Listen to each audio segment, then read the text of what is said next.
Man of the year, man of the year, man of the year. Welcome to the number one friendship podcast in the country. I'm Aaron Karo. I'm Matt Ritter. And remember to go to manoftheyearpodcast.com to check out our merch and watch our videos on YouTube. This week, we have a very special guest. We're going to get right into it right now. Jim McCann is an accomplished entrepreneur, venture capitalist, podcaster, and author. And most importantly, the founder of 1-800-Flowers, which he grew from a single flower shop into a multi-billion-dollar business. Jim also has his own podcast called Celebrations Chatter, which me and Matt were very fortunate to be guests on. So you're now officially a friend of the pod, and you'll never get rid of us. Welcome, Jim. Good to be here. I didn't know I was in competition with you. I got to go see now what's in the merch store for Men of the Year. See if you got Mother's Day gifts on the shelf there. You know, I had no idea what I was walking into. Our shelf is bare. Jim. Our merch store is thin. Sad, huh? It's a sad sight. Although we did just add baby onesies. Oh, there you go. Man of the Year onesies? Yeah, Man of the Year onesies, yeah. Well, if you see my hat and our viewers on YouTube can see We Should Be Friends is the name of our merch line. So we hope that when people are out and about wearing our merchandise, it's kind of a conversation starter. I bet. Maybe some conversations you don't want to have. That's true, and I have thought about it. It's kind of weird that we have a onesie, a baby in a onesie walking around, being like, "Talk to me." But you get a lot of strangers that you may or may not want. Yeah, we hadn't really thought that one through yet. We may have to revisit. Or it could be, I want to be your friend. Maybe. We should maybe be. Maybe we need to add a parenthetical. Maybe. Or Matt, how about ask my parents if we should be friends? Ooh, I like it. So Jim, give Matt a whole and I new were meaning to the term play date. That's yeah. Jim, come on, this is a family podcast. No, we're just joshing. Matt has been making new dad friends left and right, and he's slowly like pushing me out. Well, I guess the question I wanted to dive right in is, can platonic men buy each other flowers? Go ahead, Aaron. Love to hear your thought. So you caught me off guard, Jim. I was going to wait for your answer and then respond to that. So Matt and I actually have a mutual friend, Jordan. He just got a big acting role, and he had some people over to watch his episode. And I did buy him flowers, and he appreciated it. But that was a very specific instance. Yeah, I think for very specific instances, yes. I don't see much of it. And I, as I think about it, I wouldn't be comfortable unless it was sending to a couple, or for some, they're going to do an event, and it'd be nice to send them something they can use to decorate at the event, or in your friend's case, a congratulatory thing. So in some circumstances, yes, but they're kind of tight. So I'm going to stick with non-flowers for my dad friends is the answer. Yep. But now you're at a very interesting time in your life, in your friendship relationship. And I'm intrigued by you guys and how you think about relationships, how you're fun but serious about it at the same time. But it's going to be a challenge. And I see it, and I saw it in my life, and I certainly see it in my kids' lives, that when children come along, their network begins to change, the social network. And I have I have grandkids from 15 to 2. And my son, who's the parent of the 2-year-old and just turned 6-year-old, I see his circle of friends. They moved out of the city. They live in suburbs now on Long Island. Their circle of friends is beginning to shift to their kids, other parents in school. So that creates challenges. I hear my son saying, I have to work really hard now to maintain my traditional group of friends, some of whom aren't going down the family path. And it just changes the dynamic a bit. And are you seeing that already, Matt? Yeah, I mean, I don't know what to do with Karo, frankly. Where do I fit him into my new dad life? No, it's funny because we did talk about that. Karo made it a point on one of our earlier episodes to say, hey, don't forget about your non-parent friends. Invite them to your kid's birthday party. Let them decide whether that's not for them or they don't feel comfortable there. Don't exclude them. I mean, obviously, if it's a charity event for the school, something like that, yeah, I mean, you're going to have more of those things. But I think our thesis of the pod is when you sort of create these traditions and rituals and you anchor them, you take the guesswork out of it, you're always going to have these times for those other friends. So even if, for example, but it's less time. It's less. So even if there's less, individual instances of Aaron and I hanging out per week or per month, I'm still going to make sure holistically, what does that friendship look like? And is there still sort of quality encounters? So it may not be like, hey, we're spending 100 hours last year, maybe we're spending 50 this year. I still am going to be thoughtful about how to make that time meaningful. And I guess using things like your annual dinner and the Man of the Year award, I was thinking about that the last time we chatted, and the similarities in different networks that I'm privileged to be a part of. It's a shortcut to get you back to where you were. It's just those rituals give you like a relationship jumpstart. You're right back there. You haven't seen one another for a year. It's not like you're going to be together for 2 hours. It's not 45 minutes of warming up. You're right there making jokes about one another, talking about who got the Man of the Year last year. It's an accelerator. I like that. And, to Matt's point of saying how the single guy just wants the invitation and he could decide. And, often I decide no, and that's perfectly fine. But the flip side, Karo, is I also think, hey, you should invite me too, just because I'm a dad and I said I can barely go out. Like, I also want to be invited to the concert or whatever. Right. That's true. That's actually a really, really good point. It does go both ways. And that was in jest. Obviously, Matt's been too good about including me. Jim, I want to just bounce off your last question about flowers. Is there a way we could change the paradigm? Certainly it would be good for your business, and make flowers a more acceptable. I call men giving men flowers, I call it a bouquet. Like maybe we can get a bouquet going, right? He's writing it down. He's stealing it. He's got it. Got it. Like, how can we encourage? I think we're already applying for the trademark as we speak. I like it. He's got his whole team listening. And no, look, I what I heard in your first answer was a guy who's had a lifetime of experience in the flower world and knows what does and does not work. And I think you were saying that realistically, we're not going to suddenly change the entire paradigm of what flowers mean to people. Yeah, I think there's so many other opportunities. That's a hill too far for us.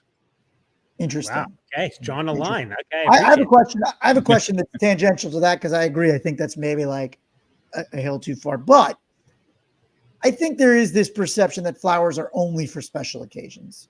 And I think that's something like Karo and I have talked about just more holistically about how we want gift giving to expand beyond birthdays, right? Because really right now that's the only occasion to give your friend a gift is once a year for his birthday. Yeah. And I started giving like books to all my friends. I bought this book as an example. It was about the Knicks in the 90s, and we're all Knicks fans. And I just sent that to all my friends so we would have this shared experience.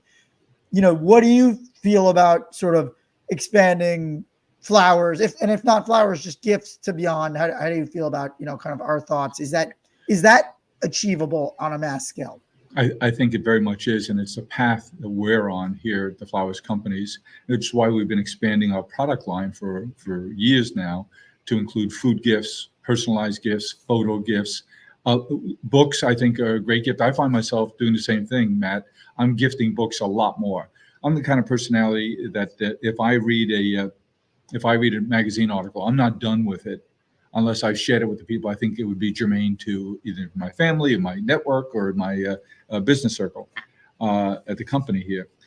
And the same thing with a book. I just finished a book over the weekend. I tend to read series of books. Like if I like an author, I pretty much read everything they've written. And I just finished one by Daniel Silva called The Collector on Sunday. I think I finished it. And I immediately went and sent it to 3 other people I know who like Daniel Silva because it was so good. I want to give it away. And I think books are a great gift. And I think that's why we're seeing a resurgence in like retail. Barnes & Noble seems to be doing well again, opening new stores. I think it's because it's moved from just something you read to something you gift. It's different enough. It's like a handwritten note. What do you think are other things? What are some other things that kind of, because I only, for whatever reason, books are the only one that I've kind of come across that works for me, but I wish I could think of more because I don't want it to just be books. Well, we have a food brand. It's called Harry and David, and Harry and David is known for our fruit. It's a signature item is a pear. We grow a very unique pear. It's a variety that we own, and it's called Komish pear, and it's terrific. It's each pear weighs about a pound. How do you spell that? Komish, C-O-M-I-C-E. Mm. And so it's a hybridized pear. We use one rootstock with another top, and it takes a long time to grow. But when you do, the fruit is incredible. I see people gifting food stuff a lot, particularly unique things. So these pears, when they're in season, are just extraordinary. We have a peach that's in season in early to mid-August. Great gifting items. So we're looking for more and more niche kind of food items.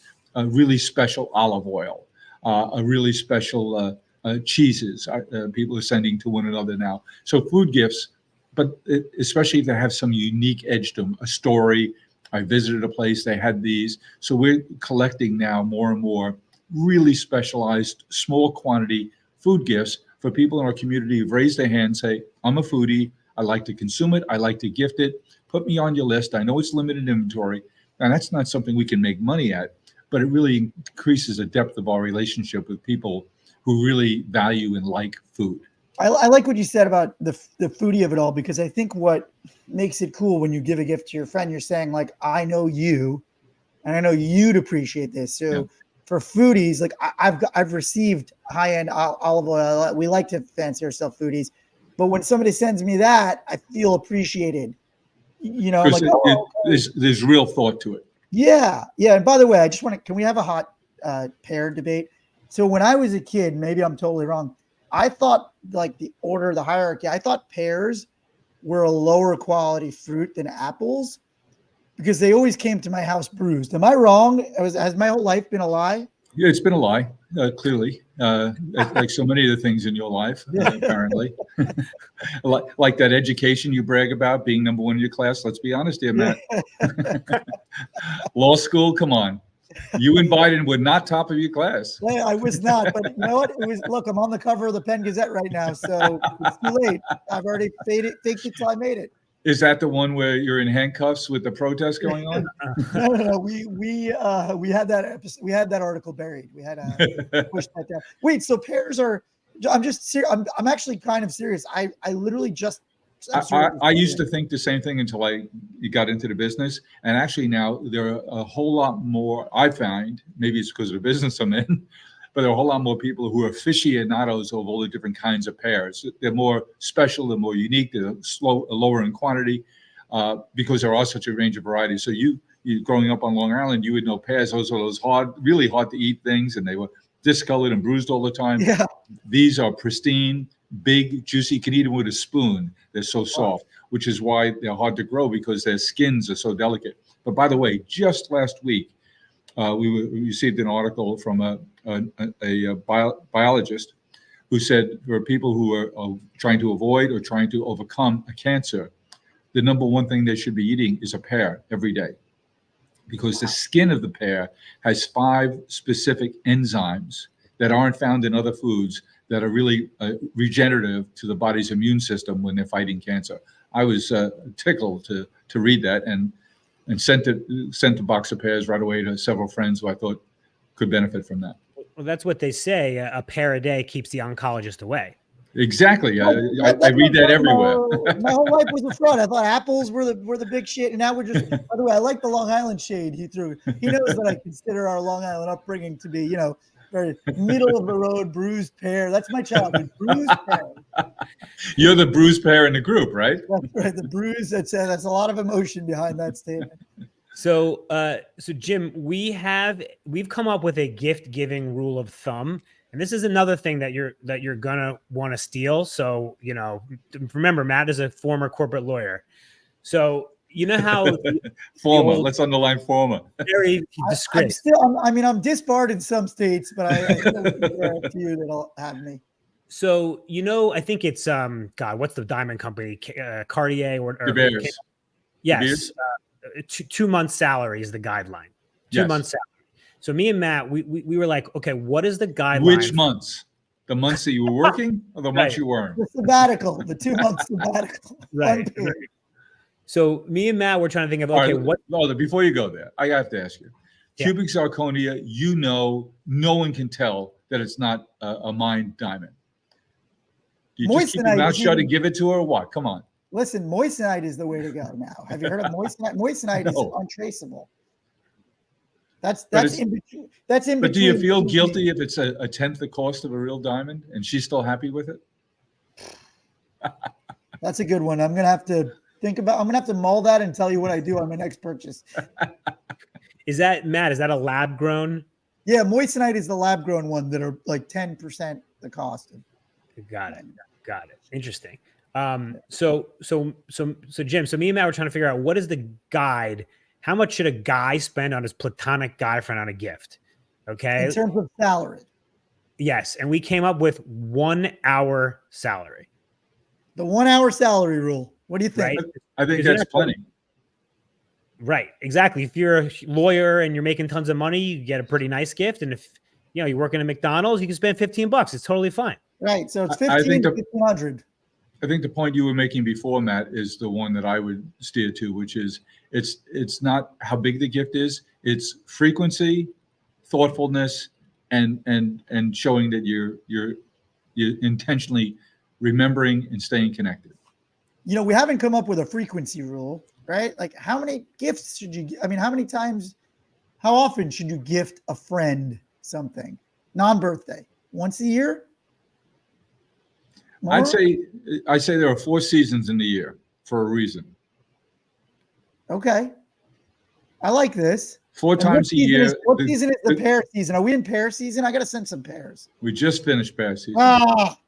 Damn it. But cherries are on the horizon.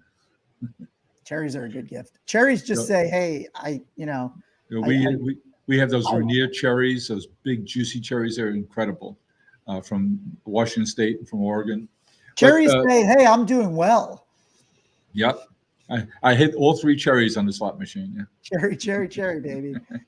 So But 4 times a year. If you had a list, and you do, and you've talked about this, who are the people who are on your list? You guys, it's your team that you get together with for Friendsgiving every year. But there's other lists. There's other people besides that group of lists. I think we should be, like at the beginning of the year when we do our resolutions and we talk about what we're going to do in terms of exercise, diet, reading, I think we should make a relationship plan too. And there's 3 groups for me. Who are the people you have a relationship with, you want to maintain and invest in? Those people you're sending a thoughtful item to 2, 3, 4 times a year. And then there's a group of people that maybe the relationship has faded a bit and you want to reinvest in 3 out of the 10 you put on that list. You want to make sure you stay close with them. And then there's a group of people you aren't friends with yet, but you'd like to be, either at work or in your social community. And what are you going to do deliberately to invest in trying to develop a relationship with them? And I think if we were good at that plan, now you're looking at that list, be it digitally or on paper, and you're checking For Karo, it's an algorithm. For me, it's like just in my head. Or on the back of the newspaper. Yeah. And now you look at that list on the first of the month every year and say, what am I doing to stay true to my relationship plan for the year? Am I sending a note? Am I sending a text? Am I sending a joke via text to him or her or that group of people? And we had an interesting conversation around our office the other day about, I have 2 talented assistants that you've met, Lisa and Jacqueline, and they dragged me into a conversation about, can a man and woman genuinely have a friend? If they're both married, can they just genuinely have a good friendship? And they came to the conclusion, no, you can't. What do you think? We've talked about this. And I think it's healthy to have boundaries so that you can avoid any sort of pitfalls in a healthy relationship. not only in that relationship, but in your love interest. Yeah, that's what I'm talking about. I'm actually talking about in that. In your own I see. marriage, it's just better. There's a reason that there are certain social boundaries. They're set up. They're not 'cause accidental. They're not accidental. We're not puritanical. Yeah. It's just pragmatic to err on the side of being more cautious about different sex friendships that are new. Now, if you have pre-existing friendships, I think it's a different deal. Yeah, good point. I think you're right. It's because like I think those are kind of grandfathered in, and but it's important to make sure Do you that have to list them on the marriage certificate? they're on it. They're grandfathered in there. But it's important to bring the partner into that conversation early and make them at least friendly. They don't have to be the same level of friendship as you, but they have to be felt like they're a part of it and that you're not.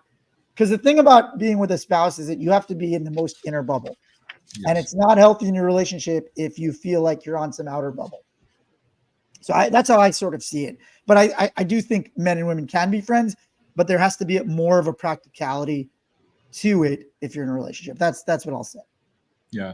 I guess going to the diner every Saturday morning with your old friend isn't going to cut it after a while. Huh? Not for me, but maybe for Karo. I don't know. I think everything is fair game.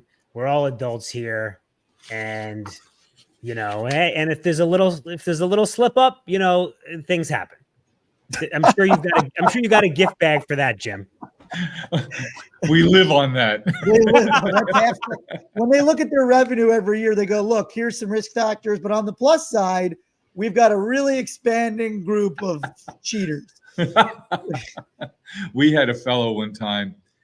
He was a luxury used car salesman, and he sued us. He sued us because he got caught misbehaving by his wife, and he had convinced her that he had changed his ways. But then he slipped one more time and used his wife's credit card to send the flowers. Oh my God! And we sent a thank you.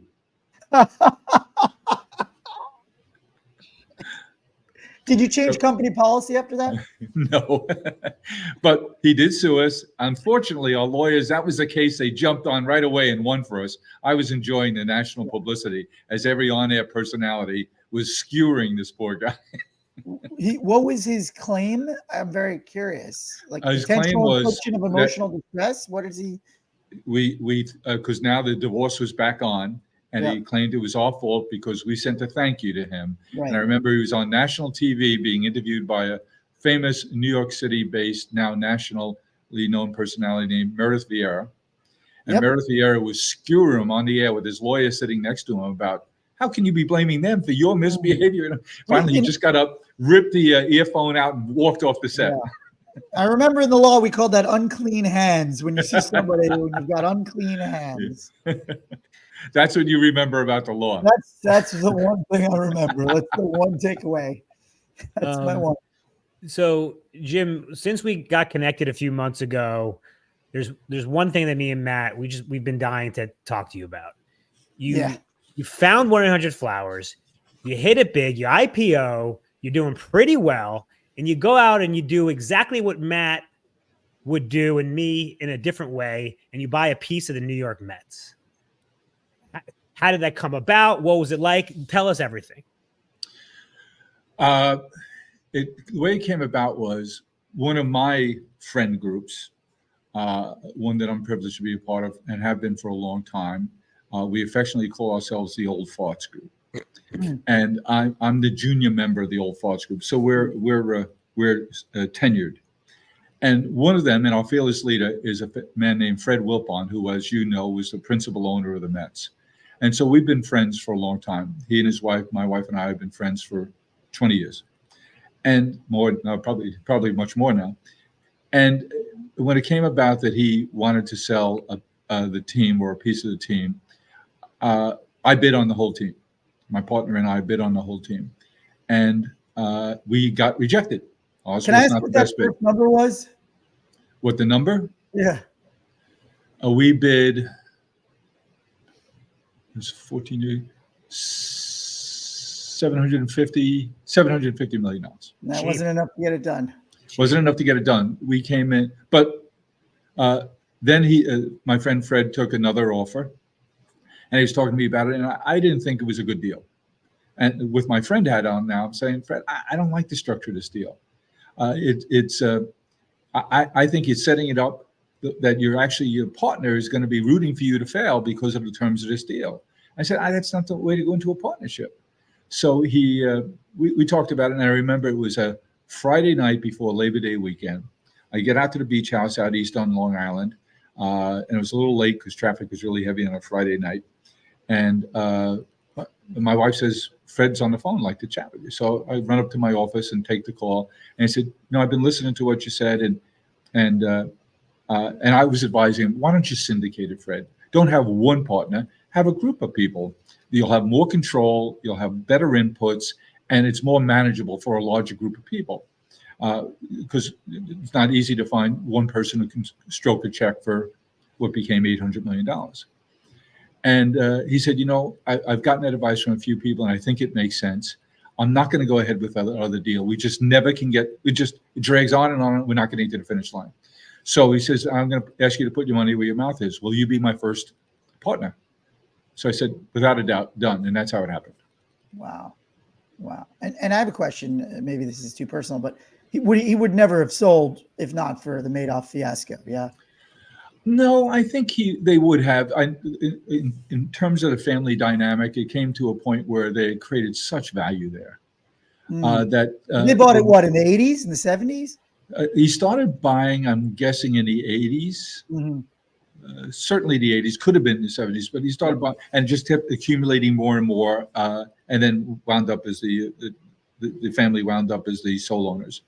So I think that probably they would have. The timing might have been different, but at the end of the day, I think the next generations didn't have the same passion that Fred and his partner Saul had for it.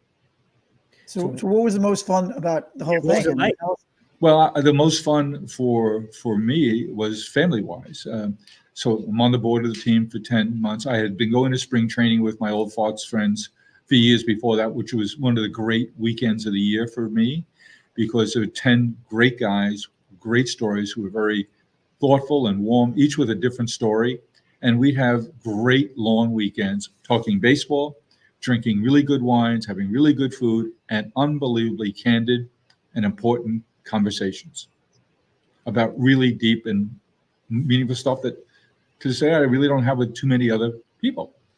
And so I love that part of it. And when we got involved, and I was on the board now, so yes, I go down a second time in the spring for business matters.